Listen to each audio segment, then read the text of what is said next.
ஆண்டவருடைய பிரசன்னத்திலே காத்திருந்த பொழுது இந்த மாதத்திற்கு கர்த்தர் கொடுத்த ஒரு வாக்குத்தத்தம் யோவேல் தீர்க்க தரிசன புஸ்தகம் 2ஆம் அதிகாரம் 27ஆம் வசனத்தை கர்த்தர் கொடுத்தார். அதை ஒருவர் வாசிக்கலாம். 2ஆம் அதிகாரம் யோவேல் 27ஆம் வசனம். நான் இஸ்ரவேலின் நடுவில் இருக்கிறவர் என்றும் நானே உங்கள் தேவனாகிய கர்த்தர், வேறொருவர் இல்லை என்றும் அறிந்து கொள்வீர்கள். என் ஜனங்கள் ஒருபோதும் வெட்கப்பட்டு போவதில்லை. ஹல்லேலூயா. என் ஜனங்கள் ஒருபோதும் வெட்கப்பட்டு போவதில்லை. ஹல்லேலூயா. கர்த்தருடைய நாமம் மகிமைப்படுவதாக. இந்த வசனத்தை நாம் பார்க்கும் பொழுது தம்முடைய ஜனங்களோடு கூட ஆண்டவர் பேசி அவர்களை தேற்றுகிறார், அவர்களை உற்சாகப்படுத்துகிறார். இஸ்ரவேலின் நடுவில் இருக்கிறவர் என்றும் அவரை தவிர வேறொரு தேவன் இல்லை என்றும் நாம் நன்றாக அறிந்து கொண்டால் போதும், ஒருபோது நாம் என்ன செய்ய மாட்டோம், வெட்கப்படவே மாட்டோம். நம்முடைய தேவன் இஸ்ரவேலின் நடுவில் இருக்கிறவர், சபையின் நடுவில் இருக்கிறவர், நம்முடைய குடும்பத்தின் நடுவில் இருக்கிறவர், நம்முடைய வேலையின் நடுவில் இருக்கிறவர், நம்முடைய வாழ்க்கையின் நடுவில் இருக்கிறவர். நம்முடைய தேவன் வருஷத்தின் நடுவிலும் இருக்கிறவர். ஹல்லேலூயா. இன்றைக்கும் தேவன் இருக்கின்றார். அப்ப எல்லா சூழ்நிலையிலும் எல்லா நிலைமையின் மத்தியிலும் அவர் இருக்கிறார் என்பதை நாம் நன்றாக அறிந்து கொள்வோம் என்று சொன்னால், புரிந்து கொள்வோம் என்று சொன்னால் நம்முடைய வாழ்க்கையிலே வெட்கப்பட மாட்டோம். இப்படி அறிந்து கொண்டவர்களை நாம் பார்க்க முடியும். பவுல் தைரியமாக சொல்லுகிறார், நான் விசுவாசித்திருக்கிறவர் இன்னார் என்று அறிவேன் என்று நல்ல நம்பிக்கை. யோபு பக்தன் சொல்லுகிறார் 42:2 தேவரீர் சகலத்தையும் செய்ய வல்லவர், நீர் செய்ய நினைத்தது ஒன்றும் தடைபடாது என்று அறிந்திருக்கிறேன். இப்படியெல்லாம் வேதாகம பக்தர்கள், வேத பாத்திரங்கள் நன்றாக அவரை அறிந்திருந்தார்கள். இன்றைக்கு நாமும் அவரை சரியாக அறிந்து கொள்வோம் என்று சொன்னால் நம்முடைய வாழ்க்கையில் ஒருபோது நாம் என்ன செய்ய மாட்டோம், வெட்கப்பட்டு போக மாட்டோம். நம்முடைய தேவனை நாம் எப்படி அறிய வேண்டும் என்று சொன்னால், இஸ்ரவேல் மக்கள் எப்படி அவரை அறிந்து கொண்டார்கள் என்று சொன்னால், அதற்கு உதாரணமாக ஒரு வசனத்தை நாம் வாசித்தால் நமக்கு புரியும். உபாகமத்தின் புஸ்தகம் 4ஆம் அதிகாரம் 34ஆம் வசனத்திலே இப்படி சொல்லப்பட்டிருக்கிறது, அல்லது உங்கள் தேவனாகிய கர்த்தர் எகிப்திலே உங்கள் கண்களுக்கு முன்பாக உங்களுக்கு செய்தபடியெல்லாம் தேவன் அந்நிய ஜாதிகளின் நடுவில் இருந்து ஒரு ஜனத்தை சோதனைகளினாலும் அடையாளங்களினாலும் அற்புதங்களினாலும் யுத்தத்தினாலும் வல்லமையுள்ள கரத்தினாலும் ஓங்கிய புயத்தினாலும் மகா பயங்கரமான செயல்களினாலும் தமக்கென்று தெரிந்து கொள்ள வகை பண்ணினது உண்டோ என்று நீ விசாரித்து பார். கர்த்தரே தேவன், அவரை அல்லாமல் வேறொருவர் இல்லை என்பதை நீ அறியும்படிக்கு இது உனக்கு காட்டப்பட்டது. ஹல்லேலூயா. நீ அறியும்படிக்கு இதெல்லாம் காட்டப்பட்டது. நீ விசாரித்து பார்.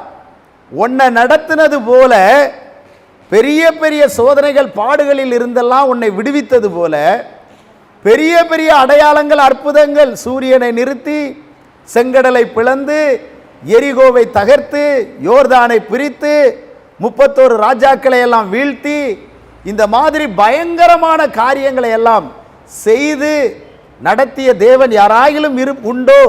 இப்படி எந்த ஜாதிக்காயிலும் தெய்வம் செய்ததா என்று நீ யோசித்து பார், விசாரித்து பார். இல்லை. ஹல்லேலூயா.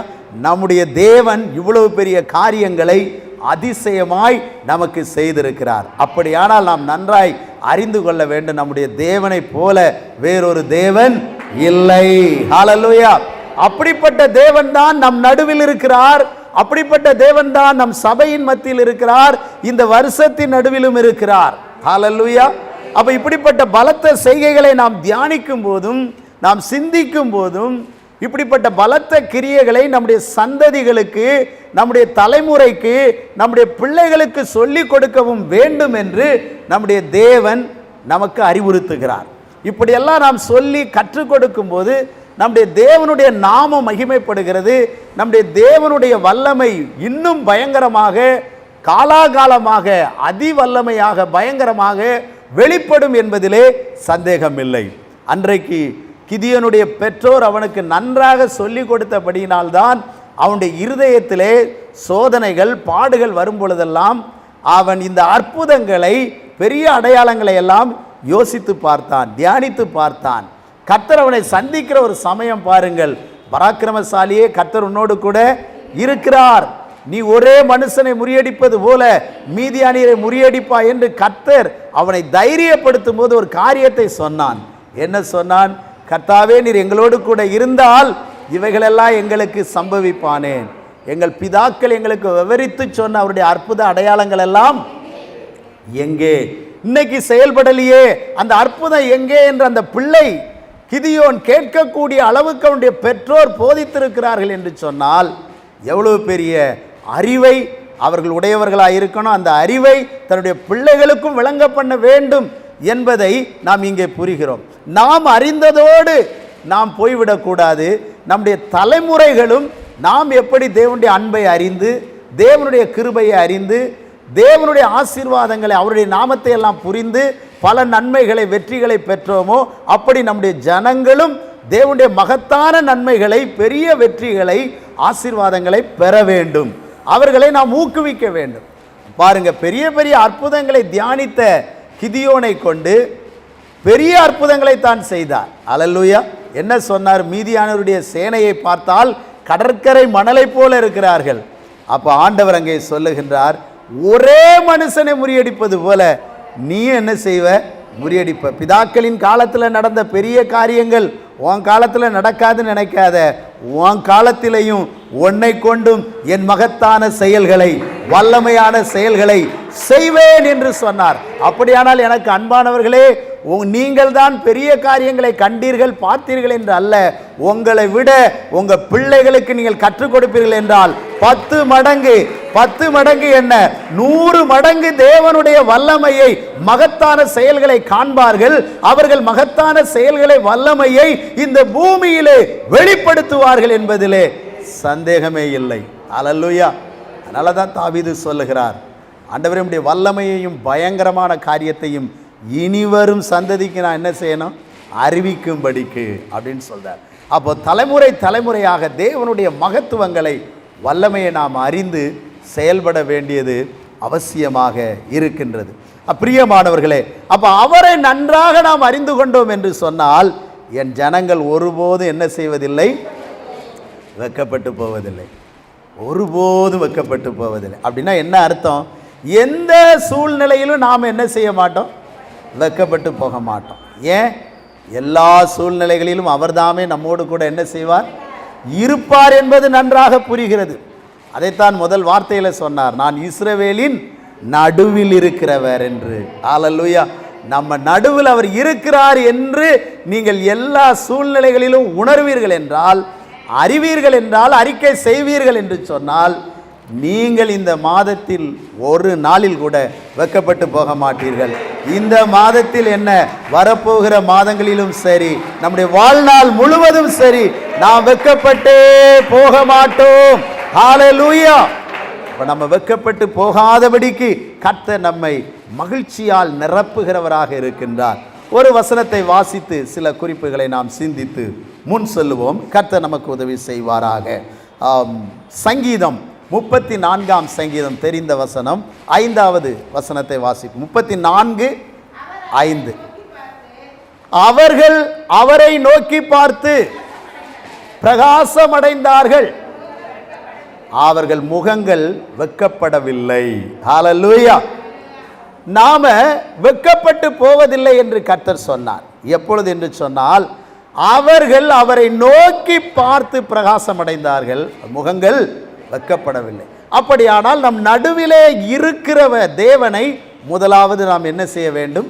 நோக்கி பார்க்க வேண்டும். எதற்காக? அதாவது இந்த இடத்திலே சங்கீதக்காரன் தன்னை பற்றியோ நான் நோக்கி பார்த்தேன் என்றோ அல்லது நீ நோக்கி பார் என்றோ சொல்லாமல் அவர் 3வது நபரை பார்த்து சொல்லுகிறார், அவர்கள் நோக்கி பார்த்தார்கள். அல்லேலூயா. அப்போ நம்முடைய முற்பிதாக்களை குறித்து, நம்முடைய முன்னோர்களை குறித்து அவருக்கு முன்னே இருந்தவர்களை குறித்தெல்லாம் அவர் சொல்லுகிறார். அவர்கள் எல்லாம் நோக்கி பார்த்தார்கள், அவர்கள் முகங்கள் பிரகாசம் அடைந்தது, அவங்க யாருமே என்ன செய்யலை, வெட்கப்படவே இல்லை. ஹல்லேலூயா. அப்போ நோக்கி பார்க்கிற தேவனுடைய பிள்ளைகளை கர்த்தர் வெட்கப்படவே என்ன செய்ய மாட்டார், விடமாட்டார். அப்போ நோக்கி பார்க்கிறவர்கள் என்றதான வார்த்தை வேதாகமத்தில், தமிழ் வேதாகமத்தில் மட்டும் 2039 தடவை இருக்குது. நோக்கி என்ற வார்த்தை 2039 தடவை இருக்கு. அப்போ எந்தெந்த காரியத்துக்காக அவங்கெல்லாம் நோக்கி பார்த்திருப்பாங்க. அப்போ இன்றைக்கு நீங்களும் கூட எந்த சூழ்நிலையில் இருந்தாலும், என்னென்ன காரியங்களுக்காக நீங்கள் நோக்கி பார்த்தாலும், அந்த காரியங்களில் எல்லாம் நீங்கள் பிரகாசம் அடைவீர்கள், அந்த காரியங்களிலே களி கூறுவீர்கள், அந்த காரியங்களிலே சந்தோஷப்படுவீர்கள், அந்த காரியங்களிலே நீங்கள் வெட்கப்பட்டே போக மாட்டீர்கள். ஹல்லேலூயா, ஸ்தோத்திரம். அப்போ பிரியமானவர்களே, நாம் அவரை, நம் நடுவில் இருக்கிறவரை நோக்கி பார்க்க வேண்டும். ஆளுகை செய்கிறவருடைய முக தரிசனத்தை தேடுகிறவர்கள் அநேகர், ஆனாலும் அவனுடைய நியாயம் கர்த்தராலே தீரும். அப்போ இன்றைக்கு ஆளுகை செய்கிறவருடைய முகத்தை நோக்கி பார்க்கிறவர்கள் உண்டு, மனிதர்கள் முகத்தை நோக்கி பார்க்கிறவர்கள் உண்டு, நமக்கு வசதி வாய்ப்புகள் நிறைந்தவர்களை நோக்கி பார்க்கிறவர்கள் உண்டு. அவர்களெல்லாம் நோக்கி பார்ப்பதை விட இஸ்ரவேலின் நடுவில் இருக்கிறவர் என்று, ஹல்லேலூயா, நம் நடுவில் இருக்கிறவரை நாம் இந்த மாதத்தில் நோக்கி பார்க்கும்போது நம்முடைய முகங்களை பிரகாசிக்க பண்ணுகிறவராய் இருக்கிறார். ஒரு 3 குறிப்புகளை மட்டும் வேகமாய் சொல்லி நான் முடிக்கிறேன். நோக்கி பார்த்தவர்களை பற்றி முதலாவதாக ஆபிரகாமை பற்றி நாம் பார்க்கிறோம். ஆதியாகமம் 20:18 ஒருவர் வாசிப்போம். ஆதியாகமம் 20ஆம் அதிகாரம் 18ஆம் வசனம். ஆபிரகாம் தேவனை நோக்கி வேண்டிக் கொண்டான். அப்பொழுது தேவன் அபிமெலேக்கையும் அவன் மனைவியையும் அவன் வேலைக்காரிகளையும் குணமாக்கி பிள்ளை பெறும்படி அனுக்கிரகம் பண்ணினார். கவனிங்க, ஆபிரகாம் தேவனை நோக்கி வேண்டிக் கொண்டான். ஹல்லேலூயா. ஆபிரகாம் வேற யாரையும் நோக்கி பார்த்து, வேற யாரையும் நோக்கி பார்த்து இவர்களுடைய தேவைகளுக்காக அவன் மன்றாடவில்லை, ஆலோசனை சொல்லவில்லை. தன்னுடைய தேசத்தில் இருந்த அந்த அபிமெலேக்குக்கு அவர்கள் வாழ்க்கையிலே ஒரு குறைபாடு இருக்கிறது. அவனுடைய குடும்பத்தில் யாருக்குமே குழந்தை பாக்கியம் இல்லை. இப்பொழுது இந்த ஆபிரகாம் அவர்கள் குடும்பத்திற்காக கர்த்தரை நோக்கி என்ன செய்கிறான், வேண்டிக் கொள்கிறான். ஹல்லேலூயா. இவரை நோக்கி வேண்டிக் கொண்டால் நம்முடைய முகத்தையும் பிரகாசிப்பார், இந்த குடும்பத்தாருடைய முகத்தையும் பிரகாசிப்பார் என்ற நம்பிக்கை நிச்சயம் அவனுக்குள்ளே என்ன செய்கிறது, இருக்கிறது. இப்பொழுது ஆண்டவரை நோக்கி பார்த்த இந்த ஆபிரகாமுடைய முகத்தை கர்த்தர் என்ன செய்தார், பிரகாசிக்க பண்ணினார், நோக்கி பார்த்தார். இவன் ஜெபத்தை கேட்டு அவன் யாருக்காக ஜெபித்தானோ அந்த அபிமெலேக்கு வீட்டாருக்காக, அந்நியருக்காக கர்த்தர் கிருபையாக இறங்கி குழந்தை பாக்கியத்தை என்ன செய்து விட்டார், கொடுத்து விட்டார். ஹல்லேலூயா. ஒரு அற்புதம் நடந்து விட்டது. நீண்ட நாட்களாக இல்லாத ஒரு நன்மை அந்த குடும்பத்திற்கு கிடைத்த பொழுது அந்த குடும்ப முகம் பிரகாசித்தது. அது நிமித்தம் ஆபிரகாமுக்கு கொஞ்சம் சந்தோஷம் என்ன செஞ்சிருக்கலாம், வந்திருக்கலாம். ஆனால் ஆபிரகாமுடைய வாழ்க்கையில் இந்த பாக்கியம் இல்லை.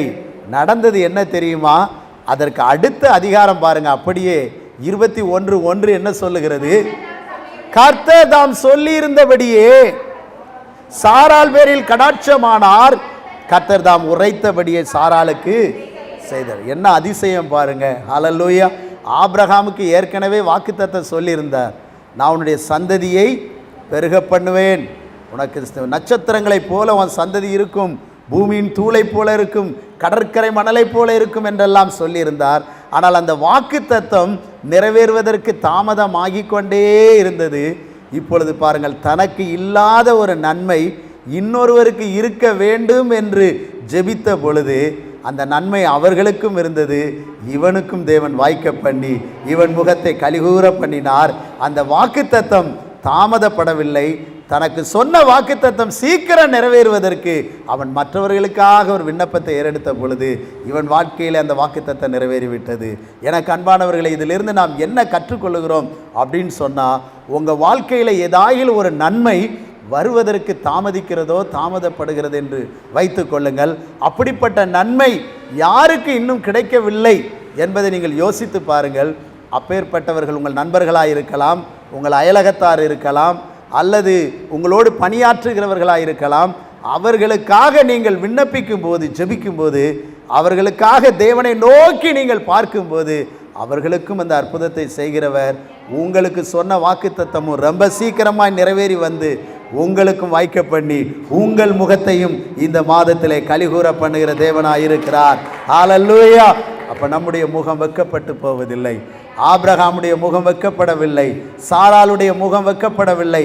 அவர்களை தேவன் கலிகூற பண்ணினது போல பிறருக்காக நாம் மன்றாடி ஜெபிக்கும் பொழுது இந்த நாட்களிலே நம்முடைய முகத்தை கலிகூற பண்ணுகிறார். யோபு தன்னுடைய சிநேகிதருக்காய் ஜெபித்த பொழுது அவன் சிறையிருப்பையெல்லாம் கர்த்தர் மாற்றிவிட்டார். ஹல்லேலூயா. பிறருக்காக, தேசத்துக்காக நாம் ஜெபித்தபடியினாலே அப்பேற்பட்டதான வியாதிகள், வேதனை நமக்கு வராதபடிக்கு இன்றைக்கு நம்முடைய முகத்தை கர்த்தர் கலிகூற பண்ணிவிட்டார். எத்தனை வியாதியஸ்தர்களுக்காய் நீங்கள் ஜெபித்திருப்பீர்கள், எத்தனை பேருடைய தேவைகளுக்காய் ஜெபித்திருப்பீர்கள். இன்றைக்கு தேவன் உங்கள் தேவைகளை எல்லாம் சந்தித்து வருகிறார் என்று சொன்னால், உங்கள் முகத்தை கலிகூற பண்ணுகிறார் என்று சொன்னால், நீங்கள் பிறருக்காக அவருடைய முகத்தை நோக்கி பார்த்தபடியினால் உங்கள் முகங்கள் வெட்கப்படவில்லை. ஹல்லேலூயா. இரண்டாவது ஒரு குறிப்பை வாசிக்கலாம். சங்கீதம் 118:5 நாம் வாசிப்போம். நெருக்கத்தில் இருந்து கர்த்தரை நோக்கி கூப்பிட்டேன், கர்த்தர் என்னை கேட்டருளி விசாலத்திலே வைத்தார். ஹல்லேலூயா. நெருக்கத்தில் இருந்து கர்த்தரை நோக்கி கூப்பிட்டேன். ஒரு நெருக்கம், ஒரு பாடுகள். அப்பொழுது யாரை நோக்கினார்? கர்த்தரை. தனக்கு முன்னாலே இருக்கிற, தன் நடுவில் இருக்கிற கர்த்தரை சங்கீதக்காரன் நோக்கி பார்த்தார்.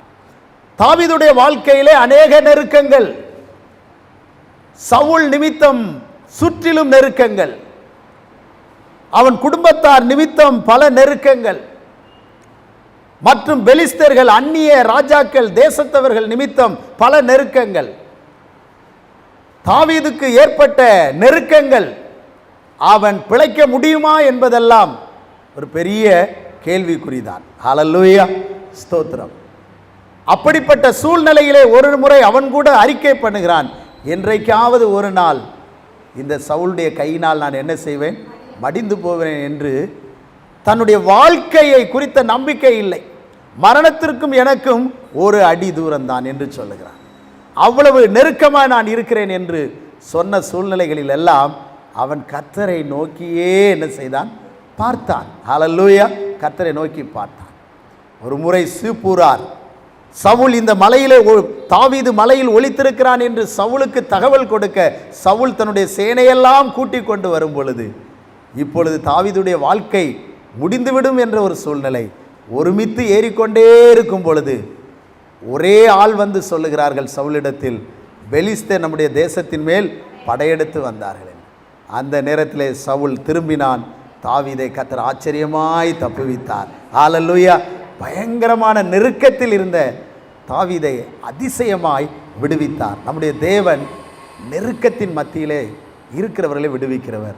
கர்த்தர் நம் நடுவில் இருப்பார் என்றால், கர்த்தரை நோக்கி பார்த்து கொண்டே இருப்போம் என்று சொன்னால், நிச்சயமாகவே எல்லா நெருக்கத்தில் இருந்தும் நம்மை நீக்கி விடுகிறவர், தப்புவிக்கிறவர். ஹல்லேலூயா. இப்போ தாவீதை நெருக்கத்தில் இருந்து விடுவித்து அவன் முகத்தை பிரகாசிக்க பண்ணின தேவன், இன்றைக்கு எந்த சூழ்நிலையில் நீங்கள் நெருக்கப்பட்டாலும், எந்த சூழ்நிலையில் ஒடுக்கப்பட்ட நிலைமையில் இருந்தாலும், அவர் முகத்தை நோக்கி பார்க்கும்போது நமக்கும் ஒரு விடுதலை உண்டு. நோவா பேழைக்குள் இருந்தான், கர்த்தர் அவனை விடுவித்தார். அவன் வெளியிலே வந்து சூரியனுடைய வெளிச்சத்திலும் மகிமையிலும் ஒரு புதிய தலைமுறைக்கு ஒரு தலைவனாக மாறி ஆசீர்வதிக்கப்பட அவன் முகத்தை கலிகூற பண்ணினார். யோபுடைய நெருக்கத்தில் இருந்து அவனை விடுவித்து இரட்டிப்பான ஆசீர்வாதங்களை கொடுத்து கர்த்தர் விடுவித்தார்.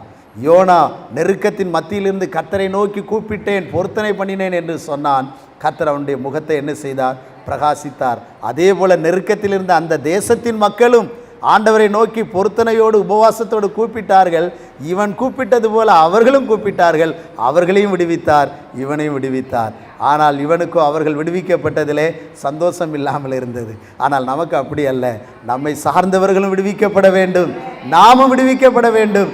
எல்லாரும் விடுவிக்கப்படுவதிலே ஒரு விசாலமான வாழ்க்கையில வருவதுதான் இந்த புதிய ஏற்பாட்டு நாட்களில் பெரிய சந்தோஷம். ஹல்லேலூயா. அந்த முக வெளிச்சத்தை கர்த்தர் இந்த மாதங்களில் தந்து நடத்துகிறவராய் இருக்கிறார். கடைசி ஒரு குறிப்பை நாம் பார்த்து முன் செல்லுவோம். என்னாகமத்தின் புஸ்தகம் 21ஆம் அதிகாரம் 8ஆம் வசனத்தை நாம் வாசிப்போம். அப்பொழுது கர்த்தர் மோசேயை நோக்கி, நீ ஒரு கொள்ளிவாய் சர்ப்பத்தின் உருவத்தை செய்து அதை ஒரு கம்பத்தின் மேல் தூக்கி வை. கடிக்கப்பட்டவன் எவனோ அவன் அதை நோக்கி பார்த்தால் பிழைப்பான் என்றார். ஹல்லேலூயா. அதை கடிக்கப்பட்டவன் எவனோ அவன் அதை நோக்கி பார்த்தால் பிழைப்பான். ஹல்லேலூயா. நோக்கி பார்த்தால் பிழைப்பான். சாவுக்கு ஏதுவானவன் அந்த வெங்கல சர்ப்பத்தை நோக்கி பார்த்தால் பிழைப்பான். பிரியமானவர்களே, இந்த சம்பவம் எதற்காக என்று சொன்னால், ஜனங்கள் கர்த்தர் கொடுக்கிற ஆசீர்வாதங்கள், நன்மைகள், இவைகளுக்கு நன்றி சொல்லாமல், சாட்சியாய் இருக்காமல், கர்த்தருக்கு விரோதமாக முறுமுறுத்து அவருடைய நன்மைகளுக்கு நன்றியாய் ஸ்தோத்திரம் பண்ணாமல், துதியாமல், மகிமைப்படுத்தாமல், அவருக்கு விரோதமாக எரிச்சல் கொண்டு கோபம் கொண்டிருந்தார்கள். அது நிமித்தம் அவர்கள் வாழ்க்கையிலே அங்கே சர்ப்பங்கள் கடந்து வந்து அவர்களை அநேகரை கடித்து கொண்டிருந்தது. அநேகர் மரித்து கொண்டிருந்தார்கள். இப்பொழுது மக்களை தடுத்து நிறுத்த வேண்டுமே, இனியும் இந்த மரணம் தொடர்ந்து வரக்கூடாதே என்று சொல்லி மோசே ஆண்டவரை நோக்கி என்ன செய்தான்? முதலாவது பார்த்தான். ஹல்லேலூயா. இன்றைக்கு வியாதி நிமித்தம் அகில உலகமும் பாதிக்கப்பட்டு, மறைவான ஒரு சத்துரு நிமித்தம் தாக்கப்பட்டு மடிந்து கொண்டிருக்கிற நேரத்தில் இருக்கிற மக்கள் இனி பாதுகாக்கப்பட வேண்டும். அதற்கு என்ன வழி என்று அரசாங்கம் யோசித்து ஒரு தடுப்பூசியை போட்டால் தான் இனி பாதுகாக்க முடியும், மரணத்தின் சம்பவத்தெல்லாம் இனி தடுக்க முடியும் அப்படின்னு அவங்க ஒரு இதை கண்டுபிடித்தார்கள். அப்போ மோசே ஆண்டவர்கிட்ட போன உடனே, உனக்கு ஒரு ரெமெடியை தர்றேன், உனக்கு ஒரு தீர்வை தர்றேன், இந்த மக்களெல்லாம் பிழைக்க வைக்கலாம் அப்படின்னு சொல்லி ஆண்டவர் சொன்னார். அந்த பாம்பை போலே ஒரு வெண்கல சர்ப்பத்தை நீ என்ன செய்து ஒரு கம்பத்தின் மேலே உயர்த்தி வச்சிரு. யாரெல்லாம் அதை நோக்கி பார்க்குறாங்களோ அத்தனை பேர் என்ன செய்வாங்க? பிழைச்சிக்கிடுவாங்க, அவங்களுக்கு மரணமே வராது அப்படின்னு சொன்னார். அதை போல் மோசே வைத்தான் பாருங்கள். எல்லாரும் பார்க்குறாங்க, கடித்து உயிருக்கு போராடி கொண்டிருக்கிறார்கள், மூச்சு திணறுது, இன்னும் கொஞ்ச நேரத்தில் மரிச்சு போயிடுவாங்க. அப்படிப்பட்டவங்கெல்லாம் உயரமாக இருக்கிற அந்த கம்பத்தை அப்படியே பார்த்து கொண்டு இருக்கிறார்கள். உள்ளுக்குள்ள ஒரு ஜீவன் வருது, புது பலன் வருது, உற்சாகம் வருது, தைரியம் பெற்றாங்க. முகத்தில் ஒரு கலை வந்து விடுகிறது. ஹல்லேலூயா.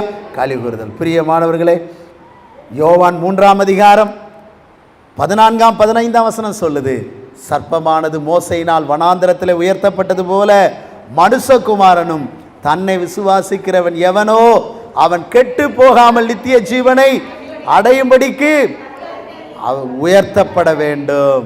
கெட்டு போகக்கூடாது.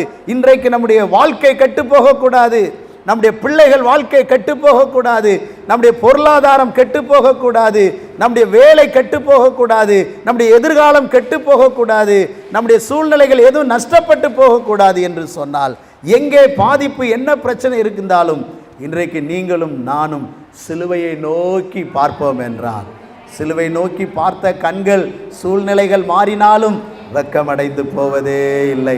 ஹல்லேலூயா. அப்ப சிலுவையை நோக்கி நம்ம உடனே பார்க்கணும். ஏனென்றால் அங்கேதான் நம்முடைய எல்லா பிரச்சனைக்கும் உரிய தீர்வு அங்கேதான் இருக்கிறது. ஹல்லேலூயா. நம்முடைய எல்லா பிரச்சனைக்கும் எல்லா போராட்டத்துக்குமான தீர்வை கர்த்தர் அங்கே வைத்திருக்கிறார். எனவே தான் பிரியமானவர்களே, நம்முடைய முகத்தை கர்த்தர் இனி செத்து போக விடுவதில்லை, இனி நம்முடைய ஆத்துமாவில் துக்கம் வர விடுவதில்லை, நம்முடைய வாழ்க்கையில வேதனை வர விடுவதில்லை.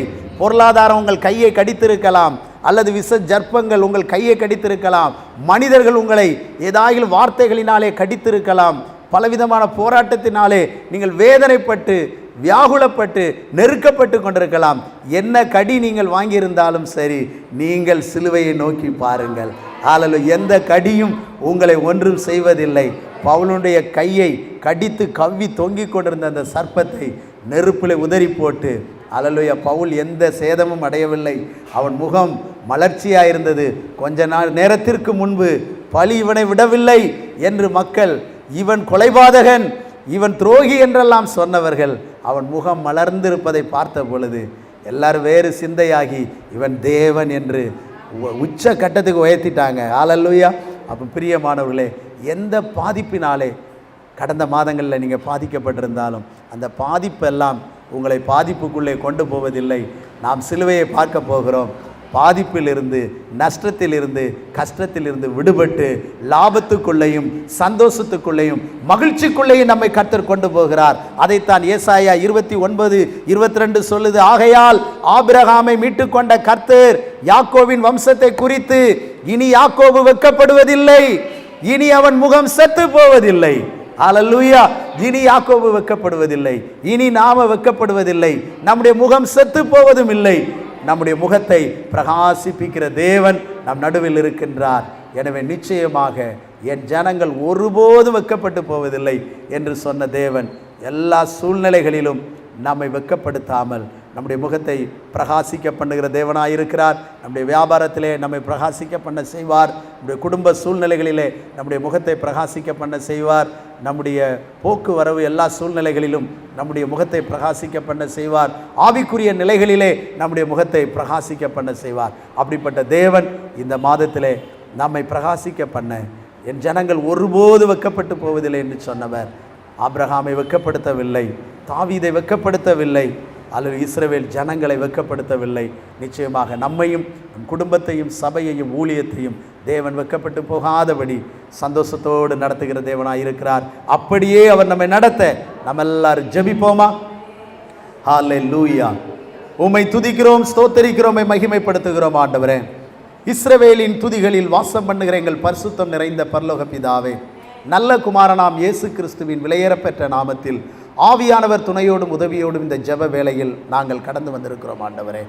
நான் இஸ்ரவேலின் நடுவில் இருக்கிறவர் என்றும், நானே உங்கள் தேவனாகிய கர்த்தர், வேறொருவர் இல்லை என்றும் அறிந்து கொள்வீர்கள்.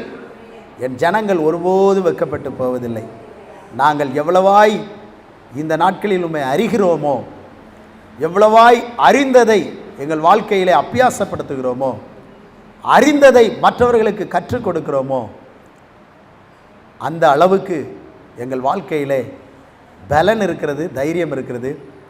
அதே நேரத்தில் எந்த சூழ்நிலை வந்தாலும் அறிந்த தேவனை நோக்கி பார்க்கும்போது நாங்கள் வெட்கப்படுவதில்லை என்பதைத்தான் சிந்தித்தோம்.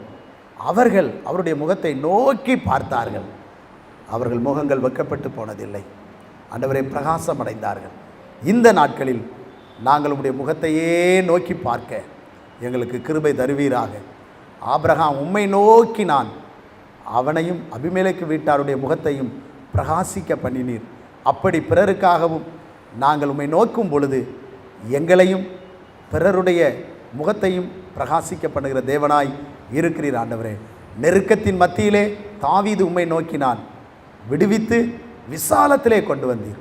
அப்படி இன்றைக்கு உடைய பிள்ளைகள் என்ன நெருக்கத்தில் இருந்தாலும் உம் முகத்தை நோக்கும் போது அவர்கள் அந்த நெருக்கத்திலிருந்து விடுவித்து அவர் முகத்தை பிரகாசிக்க பண்ணி உயர்த்துகிற தேவனாய் இருக்கின்றீர் ஆண்டவரே. இஸ்ரவேல் ஜனங்கள் வாழ்க்கையிலே பலவிதமான சோதனையில் அகப்பட்ட போது ஆண்டவரே, சர்ப்பத்தின் வல்லமை அவர்களை தீண்டின பொழுது அவர்கள் அந்த வெங்கல சர்ப்பத்தை நோக்கி பார்த்தார்கள், விடுதலை பெற்றார்கள். எங்களுக்காய் சிலுவையில் உயர்த்தப்பட்ட இயேசுவை நாங்கள் நோக்கி பார்க்கும்போது ஆண்டவரே, எங்கள் வாழ்க்கையில் என்னென்ன நஷ்டங்கள், என்னென்ன கஷ்டங்கள் வந்திருந்தாலும் அத்தனை நஷ்டங்கள், கஷ்டங்களில் இருந்தெல்லாம் விடுதலை தந்து எங்கள் முகத்தை கலிகூற பண்ணுகிற தேவனாய் இருக்கிறீர். அப்படியே ஒவ்வொருவரையும் கலிகூற பண்ணும், ஆசீர்வதியும், நன்மையால் நிரப்பும். எல்லா மகிமையும் கனமும் துதியும் உமக்கே செலுத்துகிறோம். மீட்பெரும் இரட்சகருமாகிய இயேசுவின் இன்ப நாமத்தில் வேண்டிக் கொள்கிறோம் ஜீவனுள்ள நல்ல பிதாவே, ஆமென்.